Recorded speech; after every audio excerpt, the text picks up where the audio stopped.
Markus pasal 13. Khotbah tentang akhir zaman, Bait Allah akan diruntuhkan.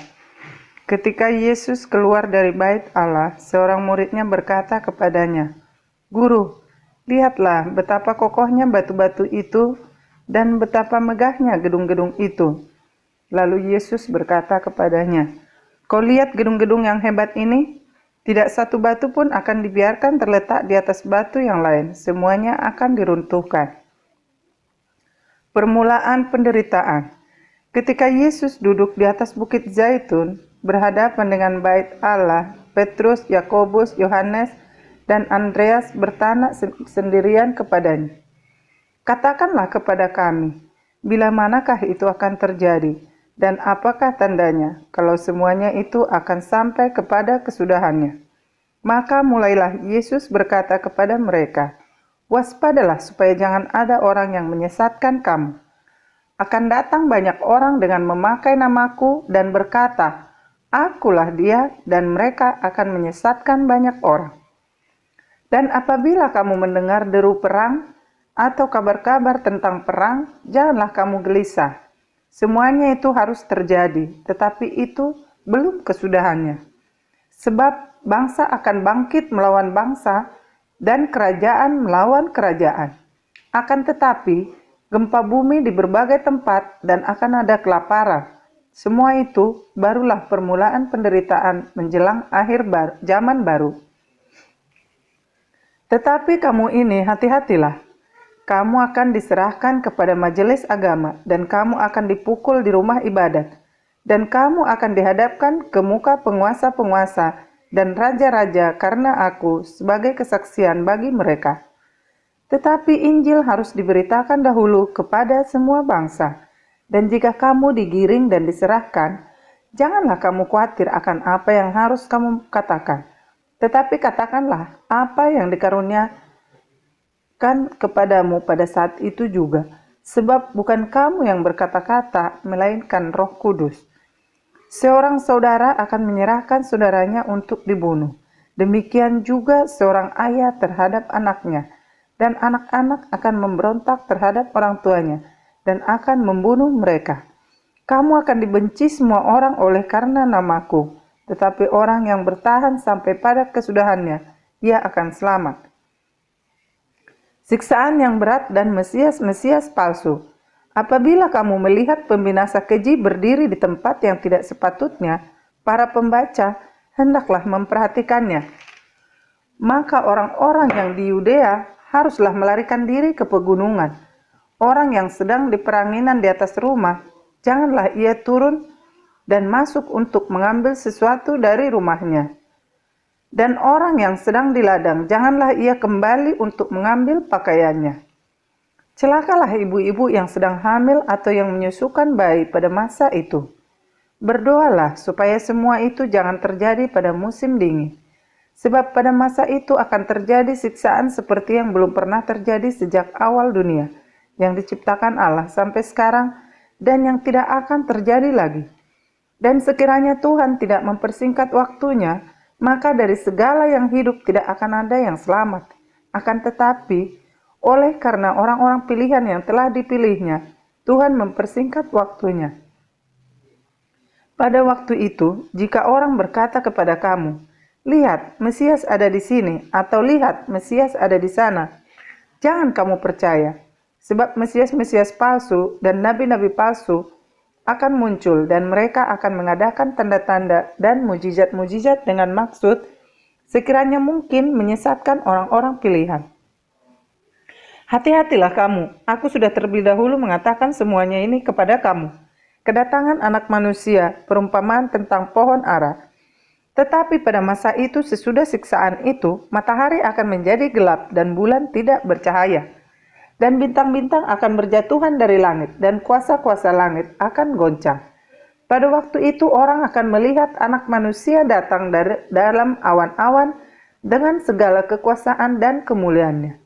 Dan pada waktu itu pun, ia akan menyuruh keluar malaikat-malaikatnya dan akan mengumpulkan orang-orang pilihannya dari keempat penjuru bumi, dari ujung bumi sampai ke ujung langit.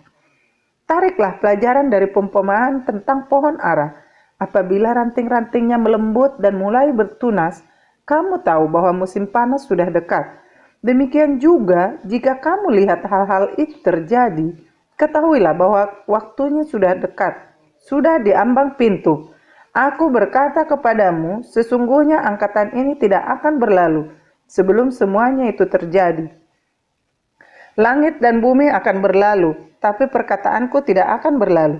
Tetapi tentang hari atau saat itu tidak seorang pun yang tahu, malaikat-malaikat di surga tidak, dan anak pun tidak, hanya Bapa saja.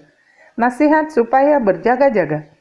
Hati-hatilah dan berjaga-jagalah, sebab kamu tidak tahu bila manakah waktunya tiba.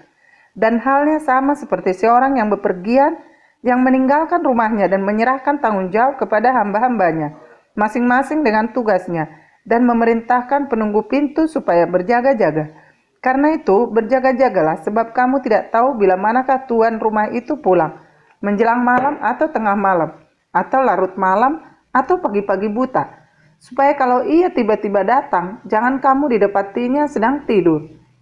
Apa yang kukatakan kepadamu, kukatakan kepada semua orang, berjaga-jagalah. Markus pasal 14, rencana untuk membunuh Yesus. Hari Raya Paskah dan Hari Raya Roti Tidak Beragi akan mulai 2 hari lagi. Imam-imam kepala dan ahli-ahli Taurat mencari jalan untuk menangkap dan membunuh Yesus dengan tipu muslihat. Sebab mereka berkata, jangan pada waktu perayaan supaya jangan timbul keributan di antara rakyat. Yesus diurapi. Ketika Yesus berada di Betania, di rumah Simon si Kusta, dan seorang sedang duduk makan, datanglah seorang perempuan membawa suatu buli-buli pualam berisi minyak narwastu murni yang mahal harganya. Setelah dipecahkannya leher buli-buli itu, dicurahkannya minyak itu ke atas kepala Yesus. Ada orang yang menjadi gusar dan berkata seorang kepada yang lain, untuk apa pemborosan minyak narwastu ini? Sebab minyak ini dapat dijual 300 dinar lebih dan uangnya dapat diberikan kepada orang-orang miskin. Lalu mereka memarahi perempuan itu. Tetapi Yesus berkata, biarkanlah dia, mengapa kamu menyusahkan dia? Ia telah melakukan suatu perbuatan yang baik padaku. Karena orang-orang miskin selalu ada padamu, dan kamu dapat menolong mereka. Bila mana kamu menghendakinya, tetapi aku tidak akan selalu bersama-sama kamu. Ia telah melakukan apa yang dapat dilakukannya. Tubuhku telah diminyakinya sebagai persiapan untuk penguburanku. Aku berkata kepadamu, sesungguhnya di mana saja Injil diberitakan di seluruh dunia, apa yang dilakukannya ini akan disebut juga untuk mengingat dia. Yudas mengkhianati Yesus. Lalu pergilah Yudas Iskariot, salah seorang dari ke-12 murid itu, kepada imam-imam kepala dengan maksud untuk menyerahkan Yesus kepada mereka. Mereka sangat gembira waktu mendengarnya dan mereka berjanji akan memberikan uang kepadanya. Kemudian ia mencari kesempatan yang baik untuk menyerahkan Yesus. Yesus makan Paskah dengan murid-muridnya. Pada hari pertama dari Hari Raya Roti Tidak Beragi, pada waktu orang menyembelih domba Paskah, murid-murid Yesus berkata kepadanya, ke tempat mana engkau kehendaki kami pergi untuk mempersiapkan perjamuan Paskah bagimu? Lalu ia menuruh 2 orang muridnya dengan pesan, pergilah ke kota, di sana kamu akan bertemu dengan seorang yang membawa kendi berisi air. Ikutilah dia, dan katakanlah kepada pemilik rumah yang dimasukinya, pesan guru, di manakah ruangan yang disediakan bagiku untuk makan Paskah bersama-sama dengan murid-muridku? Lalu orang itu akan menunjukkan kamu sebuah ruangan atas yang besar, yang sudah lengkap dan tersedia. Disitulah kamu harus mempersiapkan perjamuan Paskah untuk kita. Maka berangkatlah kedua murid itu dan setibanya di kota, didapati mereka semua seperti yang dikatakan Yesus kepada mereka. Lalu mereka mempersiapkan Paskah. Setelah hari malam, datanglah Yesus bersama-sama dengan ke-12 murid itu. Ketika mereka duduk di situ dan sedang makan, Yesus berkata, Aku berkata kepadamu, sesungguhnya seorang di antara kamu akan menyerahkan aku, yaitu dia yang makan dengan aku. Maka sedihlah hati mereka dan seorang demi seorang berkata kepadanya, bukan aku ya Tuhan. Ia menjawab, orang itu ialah salah seorang dari kamu yang 12 ini. Dia yang mencelupkan roti ke dalam satu pinggan dengan aku. Anak manusia memang akan pergi sesuai dengan yang ada tertulis tentang dia. Akan tetapi, celakalah orang yang olehnya anak manusia itu diserahkan. Adalah lebih baik bagi orang itu sekiranya ia tidak dilahirkan. Penetapan perjamuan malam. Dan ketika Yesus dan murid-muridnya sedang makan, Yesus mengambil roti, mengucap berkat, memecah-mecahkannya lalu memberikannya kepada mereka dan berkata, "Ambillah, inilah tubuhku." Sesudah itu, ia mengambil cawan, mengucap syukur, lalu memberikannya kepada mereka, dan mereka semua minum dari cawan itu. Dan ia berkata kepada mereka, "Inilah darahku, darah perjanjian yang ditumpahkan banyak orang. Aku berkata kepadamu, sesungguhnya aku tidak akan minum lagi hasil pokok anggur sampai pada hari aku meminumnya, yaitu yang baru dalam kerajaan Allah." Petrus akan menyangkal Yesus. Sesudah mereka menyanyikan nyanyian pujian, pergilah mereka ke Bukit Zaitun. Lalu Yesus berkata kepada mereka, "Kamu semua akan tergoncang imanmu, sebab ada tertulis, Aku akan memukul gembala dan domba-domba itu akan tercerai-berai. Akan tetapi sesudah aku bangkit, aku akan mendahului kamu ke Galilea." Kata Petrus kepadanya, "Biarpun mereka semua tergoncang imannya, aku tidak." Lalu kata Yesus kepadanya, "Aku berkata kepadamu, sesungguhnya pada hari ini, malam ini juga, sebelum ayam berkokok 2 kali, engkau telah menyangkal aku 3 kali." Tetapi dengan lebih bersungguh-sungguh Petrus berkata, "Sekalipun aku harus mati bersama-sama engkau, aku takkan menyangkal engkau." Semua yang lain pun berkata demikian juga. Di Taman Getsemane. Lalu sampailah Yesus dan murid-muridnya ke suatu tempat yang bernama Getsemane.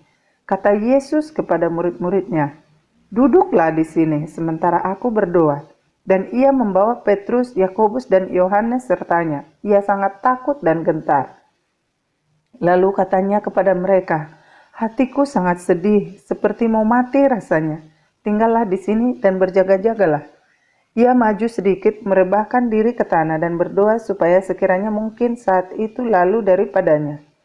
Katanya, "Ya Aba, ya Bapa, tidak ada yang mustahil bagimu. Ambillah cawan ini daripadaku, tetapi janganlah apa yang aku kehendaki, melainkan apa yang engkau kehendaki." Setelah itu ia datang kembali dan mendapati ketiganya sedang tidur, dan ia berkata kepada Petrus, "Simon, sedang tidurkah engkau?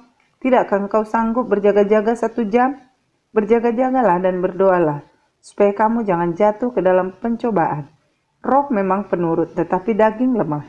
Lalu ia pergi lagi dan mengucapkan doa yang itu juga. Dan ketika ia kembali pula, ia mendapati mereka sedang tidur, sebab mata mereka sudah berat dan mereka tidak tahu jawab apa yang harus mereka berikan kepadanya. Kemudian ia kembali untuk ketiga kalinya dan berkata kepada mereka, "Tidurlah sekarang dan istirahatlah, cukuplah. Saatnya sudah tiba, lihat, Anak Manusia diserahkan ke tangan orang-orang berdosa. Bangunlah, marilah kita pergi. Dia yang menyerahkan aku sudah dekat." Yesus ditangkap. Waktu Yesus masih berbicara, muncullah Yudas, salah seorang dari ke-12 murid itu, dan bersama-sama dia serombongan orang yang membawa pedang dan pentung, disuruh oleh imam-imam kepala, ahli-ahli Taurat dan tua-tua. Orang yang menyerahkan dia telah memberitahukan tanda ini kepada mereka. "Orang yang akan kucium, itulah dia. Tangkaplah dia dan bawalah dia dengan selamat." Dan ketika ia sampai di situ, ia segera maju mendapatkan Yesus dan berkata, "Rabi," lalu mencium dia. Maka mereka memegang Yesus dan menangkapnya. Salah seorang dari mereka yang ada di situ menghunus pedangnya, lalu menetakkannya kepada hamba imam besar sehingga putus telinganya. Kata Yesus kepada mereka, "Sangkamu aku ini penyamun, maka kamu datang lengkap dengan pedang dan pentung untuk menangkap aku? Padahal tiap-tiap hari aku ada di tengah-tengah kamu mengajar di bait Allah, dan kamu tidak menangkap aku. Tetapi haruslah digenapi yang tertulis dalam kitab suci." Lalu semua murid itu meninggalkan dia dan melarikan diri. Ada seorang muda yang pada waktu itu hanya memakai sehelai kain lenan untuk menutup badannya mengikuti dia. Mereka hendak menangkapnya, tetapi ia melepaskan kainnya dan lari dengan telanjang. Yesus di hadapan mahkamah agama. Kemudian Yesus dibawa menghadap imam besar, lalu semua imam kepala, tua-tua dan ahli Taurat berkumpul di situ. Dan Petrus mengikuti dia dari jauh sampai ke dalam halaman imam besar, dan di sana ia duduk di antara pengawal-pengawal sambil berdiam dekat api. Imam-imam kepala malah seluruh mahkamah agama mencari kesaksian terhadap Yesus supaya ia dapat dihukum mati, tetapi mereka tidak memperolehnya. Banyak juga orang yang mengucapkan kesaksian palsu terhadap dia, tetapi kesaksian-kesaksian itu tidak sesuai yang satu dengan yang lain. Lalu beberapa orang naik saksi melawan dia dengan tuduhan palsu ini. Kami sudah mendengar orang ini berkata, "Aku akan merubuhkan bait suci buatan tangan manusia ini, dan dalam 3 hari akan kudirikan yang lain, yang bukan buatan tangan manusia." Dalam hal ini pun, kesaksian mereka tidak sesuai yang satu dengan yang lain. Maka imam besar bangkit berdiri di tengah-tengah sidang dan bertanya kepada Yesus, katanya, "Tidakkah engkau memberi jawab atas tuduhan-tuduhan saksi-saksi ini terhadap engkau?" Tetapi ia tetap diam dan tidak menjawab apa-apa. Imam besar itu bertanya kepadanya sekali lagi, katanya, "Apakah engkau Mesias, anak dari yang terpuji?" Jawab Yesus, "Akulah dia, dan kamu akan melihat Anak Manusia duduk di sebelah kanan yang Maha Kuasa dan datang di tengah-tengah awan-awan di langit." Maka imam besar itu mengoyakkan pakaiannya dan berkata, "Untuk apa kita perlu saksi lagi? Kamu sudah mendengar hujatannya terhadap Allah. Bagaimana pendapat kamu?" Lalu dengan suara bulat mereka memutuskan bahwa dia harus dihukum mati. Lalu mulailah beberapa orang meludahi dia dan menutupi mukanya dan meninjunya sambil berkata kepadanya, "Hai Nabi, cobalah terka." Malah para pengawal pun memukul dia. Petrus menyangkal Yesus. Pada waktu itu Petrus masih ada di bawah di halaman. Lalu datanglah seorang hamba perempuan imam besar, dan ketika perempuan itu melihat Petrus sedang berdiam, ia menatap mukanya dan berkata, "Engkau juga selalu bersama-sama dengan Yesus orang Nazaret itu." Tetapi ia menyangkalnya dan berkata, "Aku tidak tahu dan tidak mengerti apa yang engkau maksud." Lalu ia pergi ke serambi muka dan berkokoklah ayam. Ketika hamba perempuan itu melihat Petrus lagi, berkatalah ia pula kepada orang-orang yang ada di situ, "Orang ini adalah salah seorang dari mereka." Tetapi Petrus menyangkalnya pula. Tidak lama kemudian orang-orang yang ada di situ berkata juga kepada Petrus, "Engkau ini pasti salah seorang dari mereka, apalagi engkau seorang Galilea." Maka mulailah Petrus mengutuk dan bersumpah, "Aku tidak kenal orang yang kamu sebut-sebut itu." Dan pada saat itu berkokoklah ayam untuk kedua kalinya. Maka teringatlah Petrus bahwa Yesus telah berkata kepadanya, "Sebelum ayam berkokok 2 kali, engkau telah menyangkal aku 3 kali." Lalu menangislah ia terseduh-seduh. Markus pasal 15, Yesus di hadapan Pilatus. Pagi-pagi benar, imam-imam kepala bersama tua-tua dan ahli-ahli Taurat dan seluruh mahkamah agama sudah bulat mupakatnya. Mereka membelenggu Yesus, lalu membawanya dan menyerahkannya kepada Pilatus. Pilatus bertanya kepadanya, "Engkaukah raja orang Yahudi?" Jawab Yesus, "Engkau sendiri mengatakannya." Lalu imam-imam kepala mengajukan banyak tuduhan terhadap dia. Pilatus bertanya pula kepadanya, katanya, "Tidakkah engkau memberi jawab? Lihatlah, betapa banyaknya tuduhan mengapa mereka terhadap engkau." Tetapi Yesus sama sekali tidak menjawab, sehingga Pilatus merasa heran. Telah menjadi kebiasaan untuk membebaskan satu orang hukuman pada tiap-tiap hari raya itu menurut permintaan orang banyak. Dan pada waktu itu adalah seorang yang bernama Barabas sedang dipenjarakan bersama beberapa orang pemberontak lainnya. Mereka telah melakukan pembunuhan dalam pemberontakan. Maka datanglah orang banyak dan meminta supaya sekarang kebiasaan itu diikuti juga. Pilatus menjawab mereka dan bertanya, "Apakah kamu menghendaki supaya kubebaskan raja orang Yahudi ini?" Ia memang mengetahui bahwa imam-imam kepala telah menyerahkan Yesus karena dengki. Tetapi imam-imam kepala menghasut orang banyak untuk meminta supaya Barabaslah yang dibebaskan bagi mereka. Pilatus sekali lagi menjawab dan bertanya kepada mereka, "Jika begitu, apakah yang harus kuperbuat dengan orang yang kamu sebut raja orang Yahudi ini?" Maka mereka berteriak lagi, katanya, "Salibkan dia." Lalu Pilatus berkata kepada mereka, "Tetapi kejahatan apakah yang telah dilakukannya?" Namun mereka makin keras berteriak, "Salibkan dia." Dan oleh karena Pilatus ingin memuaskan hati orang banyak itu, ia membebaskan Barabas bagi mereka. Tapi Yesus disesahnya lalu diserahkannya untuk disalibkan. Yesus diolok-olokkan.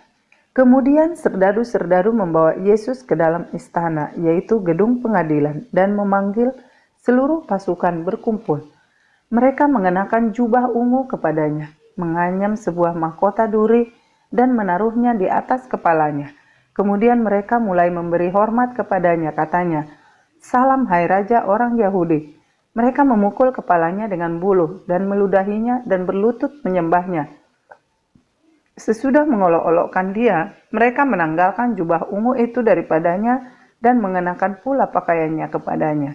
Yesus disalibkan. Kemudian Yesus dibawa keluar untuk disalibkan. Pada waktu itu lewat seorang yang bernama Simon orang Kirene, ayah Alexander dan Rufus, yang baru datang dari luar kota. Dan orang itu mereka paksa untuk memikul salib Yesus. Mereka membawa Yesus ke tempat yang bernama Golgota, yang berarti tempat tengkorak. Lalu mereka memberi anggur bercampur mur kepadanya, tetapi ia menolaknya. Kemudian mereka menyalibkan dia, lalu mereka membagi pakaiannya dengan membuang undi atasnya, untuk menentukan bagian masing-masing. Hari jam 9 ketika ia disalibkan, dan alasan mengapa ia dihukum disebut pada tulisan yang terpasang di situ, Raja orang Yahudi. Bersama dengan dia disalibkan dua orang penyamun, seorang di sebelah kanannya dan seorang di sebelah kirinya. Demikian genaplah nas Alkitab yang berbunyi, ia akan terhitung di antara orang-orang durhaka. Orang-orang yang lewat di sana menghujat dia, dan sambil menggelengkan kepala mereka berkata, "Hai engkau yang mau merubuhkan bait suci dan mau membangunnya kembali dalam 3 hari, turunlah dari salib itu dan selamatkanlah dirimu." Demikian juga imam-imam kepala bersama-sama ahli Taurat mengolok-olokkan dia di antara mereka sendiri, dan mereka berkata, "Orang lain ya selamatkan, tetapi dirinya sendiri tidak dapat dia selamatkan. Baiklah Mesias Raja Israel itu turun dari salib itu, supaya kita lihat dan percaya." Bahkan kedua orang yang disalibkan bersama-sama dengan dia mencela dia juga. Yesus mati. Pada jam 12 kegelapan meliputi seluruh daerah itu dan berlangsung sampai jam 3. Dan pada jam 3 berserulah Yesus dengan suara nyaring, "Eloi, Eloi, lama sabachthani," yang berarti, "Allahku, Allahku, mengapa engkau meninggalkan aku?" Mendengar itu beberapa orang yang berdiri di situ berkata, "Lihat, ia memanggil Elia." Maka datanglah seorang dengan bunga karang, mencelupkannya ke dalam anggur asam, lalu mencucukkannya pada sebuah bulu dan memberi Yesus minum serta berkata, "Baiklah kita tunggu dan melihat apakah Elia datang untuk menurunkan dia." Lalu berserulah Yesus dengan suara nyaring dan menyerahkan nyawanya. Ketika itu tabir bait suci terbelah dua dari atas sampai ke bawah. Waktu kepala pasukan yang berdiri berhadapan dengan dia melihat matinya demikian, berkatalah ia, "Sungguh orang ini adalah anak Allah." Ada juga beberapa perempuan yang melihat dari jauh, diantaranya Maria Magdalena, Maria ibu Yakobus muda dan Yoses, serta Salome. Mereka semuanya telah mengikut Yesus dan melayaninya waktu ia di Galilea. Dan ada juga di situ banyak perempuan lain yang telah datang ke Yerusalem bersama-sama dengan Yesus. Yesus dikuburkan. Sementara itu hari mulai malam, dan hari itu adalah hari persiapan, yaitu hari menjelang Sabat. Karena itu Yusuf orang Arimatea, seorang anggota majelis besar yang terkemuka, yang juga menanti-nantikan kerajaan Allah, memberanikan diri menghadap Pilatus dan meminta mayat Yesus. Pilatus heran waktu mendengar bahwa Yesus sudah mati. Maka ia memanggil kepala pasukan dan bertanya kepadanya, apakah Yesus sudah mati? Sesudah didengarnya keterangan kepala pasukan, ia berkenan memberikan mayat itu kepada Yusuf. Yusuf pun membeli kain lenan. Kemudian ia menurunkan mayat Yesus dari salib dan mengapaninya dengan kain lenan itu. Lalu ia membaringkan dia di dalam kubur yang digali di dalam bukit batu. Kemudian digulingkannya sebuah batu ke pintu kubur itu. Maria Magdalena dan Maria ibu Yoses melihat di mana Yesus dibaringkan. Kebangkitan Yesus. Markus pasal 16. Setelah lewat hari Sabat, Maria Magdalena dan Maria ibu Yakobus serta Salome membeli rempah-rempah untuk pergi ke kubur dan meminyaki Yesus.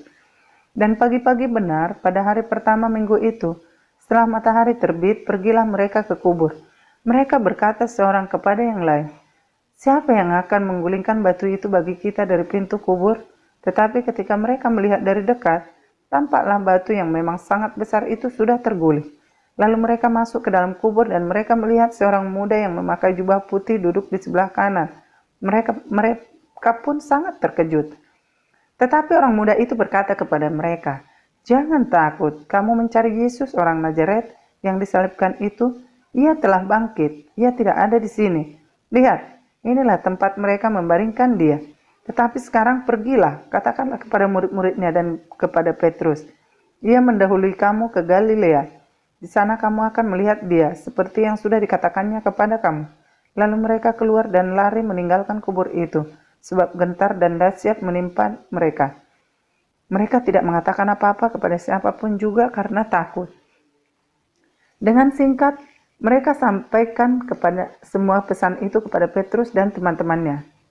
Sesudah itu, Yesus sendiri dengan perantaran murid-muridnya memberitakan dari timur ke barat berita yang kudus dan tak terbinasakan tentang keselamatan yang kekal itu. Yesus beberapa kali menampakkan diri dan mengutus murid-muridnya. Yesus berangkat ke surga.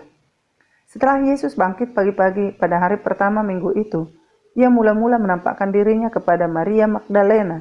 Daripadanya, Yesus pernah mengusir 7 setan. Lalu perempuan itu pergi memberitahukannya kepada mereka yang selalu mengiringi Yesus dan yang pada waktu itu sedang berkabung dan menangis. Tetapi ketika mereka mendengar bahwa Yesus hidup dan telah dilihatnya, mereka tidak percaya.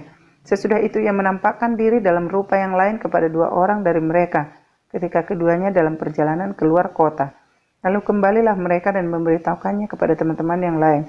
Tetapi kepada mereka pun teman-teman itu tidak percaya. Akhirnya ia menampakkan diri kepada ke-11 orang itu ketika mereka sedang makan, dan ia mencela ketidakpercayaan dan kedegilan hati mereka. Oleh karena mereka tidak percaya kepada orang-orang yang telah melihat dia sesudah kebangkitannya. Lalu ia berkata kepada mereka, "Pergilah ke seluruh dunia, beritakanlah Injil kepada segala makhluk. Siapa yang percaya dan dibaptis akan diselamatkan, tetapi siapa yang tidak percaya akan dihukum. Tanda-tanda ini akan menyertai orang-orang yang percaya. Mereka akan mengusir setan-setan demi nama-Ku. Mereka akan berbicara dalam bahasa-bahasa yang baru bagi mereka. Mereka akan memegang ular dan sekalipun mereka meminum racun maut, mereka tidak akan mendapat celaka. Mereka akan meletakkan tangannya atas orang sakit dan orang itu akan sembuh." Sesudah Tuhan Yesus berbicara demikian kepada mereka, terangkatlah ia ke surga, lalu duduk di sebelah kanan Allah. Mereka pun pergilah memberitakan Injil ke segala penjuru, dan Tuhan turut bekerja dan meneguhkan firman itu dengan tanda-tanda yang menyertainya.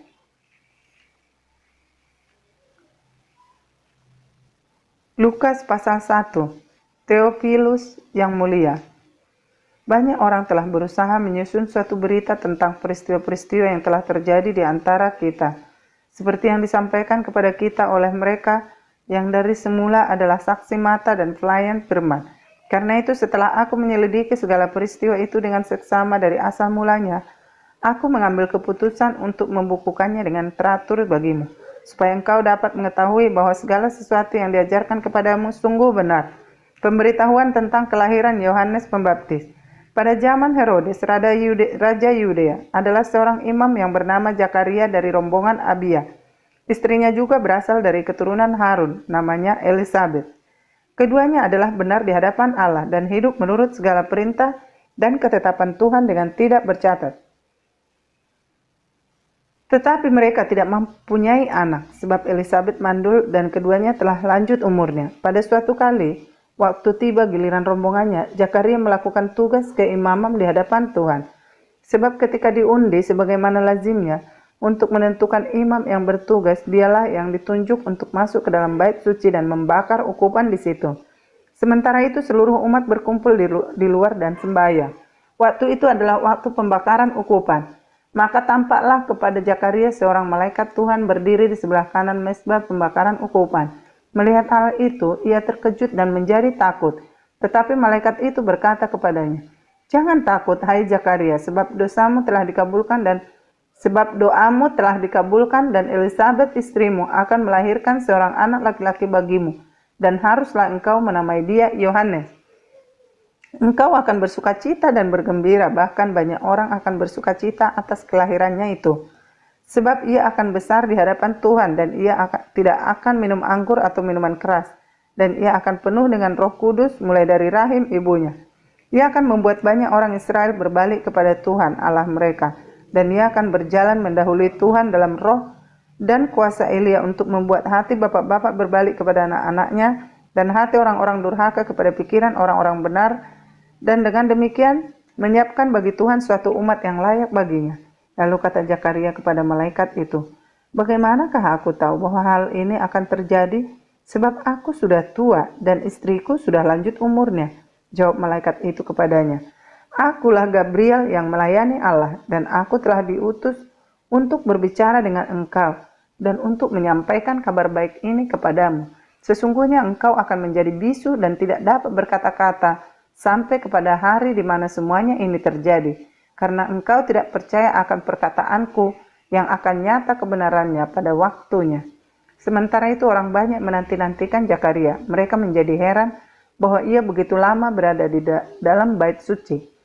Ketika ia keluar, ia tidak dapat berkata-kata kepada mereka, dan mengertilah mereka bahwa ia telah melihat suatu penglihatan di dalam bait suci. Lalu ia memberi isyarat kepada mereka sebab ia tetap bisu. Ketika selesai jangka waktu tugas jabatannya, ia pulang ke rumah.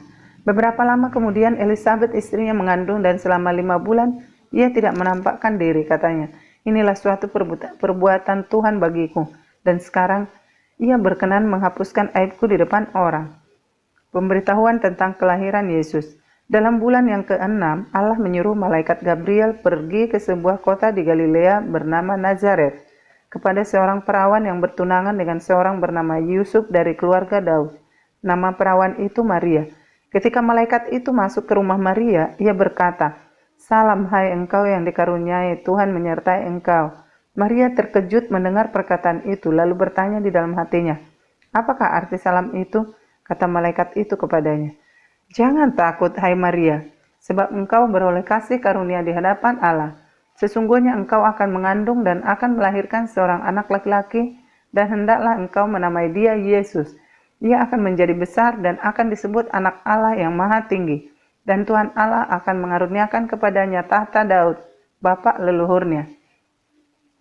Dan ia akan menjadi raja atas kaum keturunan Yakub sampai selama-lamanya, dan kerajaannya tidak akan berkesudahan." Kata Maria kepada malaikat itu, "Bagaimana hal itu mungkin terjadi, karena aku belum bersuami?" Jawab malaikat itu kepadanya, "Roh Kudus akan turun atasmu, dan kuasa Allah yang maha tinggi akan menaungi engkau. Sebab itu anak yang akan kau lahirkan itu akan disebut kudus, anak Allah. Dan sesungguhnya Elisabet sanakmu itu, ia pun sedang mengandung seorang anak laki-laki pada hari tuanya, dan inilah bulan yang ke-6 bagi dia yang disebut mandul itu. Sebab bagi Allah tidak ada yang mustahil." Kata Maria, "Sesungguhnya aku ini adalah hamba Tuhan, jadilah padaku menurut perkataanmu itu." Lalu malaikat itu meninggalkan dia. Maria dan Elisabet.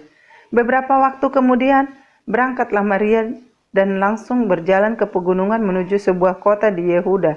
Di situ ia masuk ke rumah Zakaria dan memberi salam kepada Elisabet. Dan ketika Elisabet mendengar salam Maria, melonjaklah anak yang di dalam rahimnya, dan Elisabet pun penuh dengan Roh Kudus.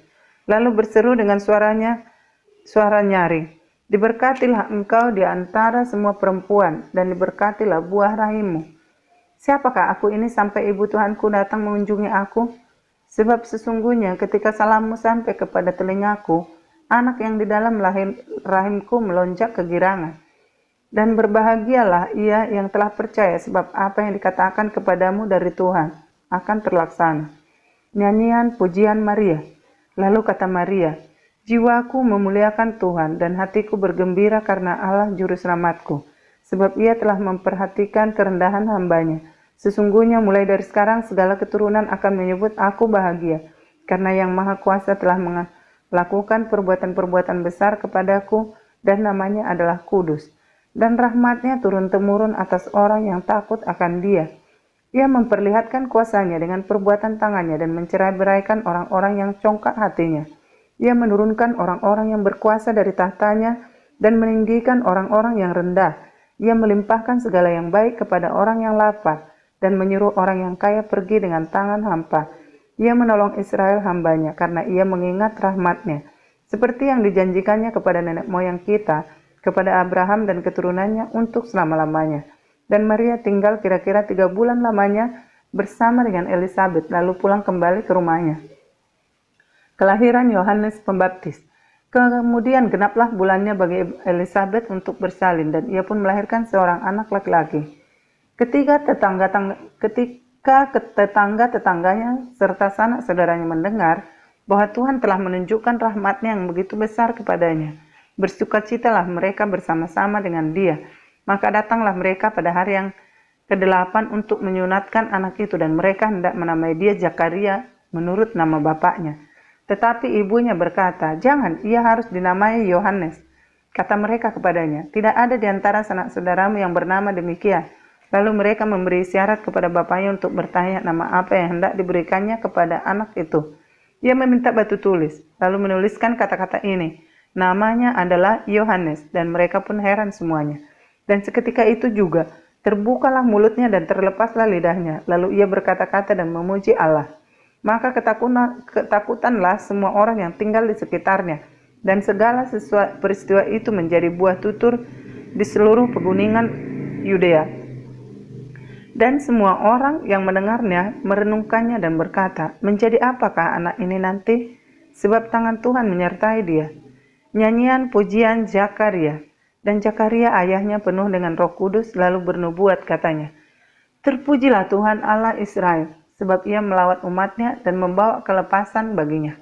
Ia menumbuhkan sebuah tanduk keselamatan bagi kita di dalam keturunan Daud hambanya itu, seperti yang telah difirmankannya sejak purbakala oleh mulut nabi-nabinya yang kudus, untuk melepaskan kita dari musuh-musuh kita dan dari tangan semua orang yang membenci kita, untuk menunjukkan rahmat-Nya kepada nenek moyang kita dan mengingat akan perjanjiannya yang kudus, yaitu sumpah yang diucapkannya kepada Abraham, bapa leluhur kita, bahwa ia mengaruniai kita, supaya kita terlepas dari tangan musuh, dapat beribadah kepadanya tanpa takut, dalam kekudusan dan kebenaran di hadapannya seumur hidup kita.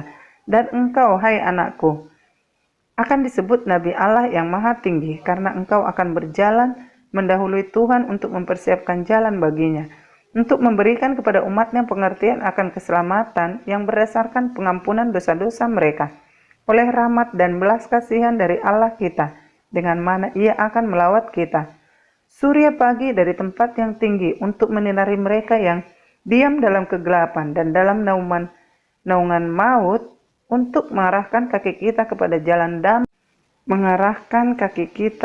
jalan damai sejahtera. Adapun anak itu bertambah besar dan makin kuat rohnya, dan ia tinggal di padang gurun sampai kepada hari ia harus menampakkan diri kepada Israel.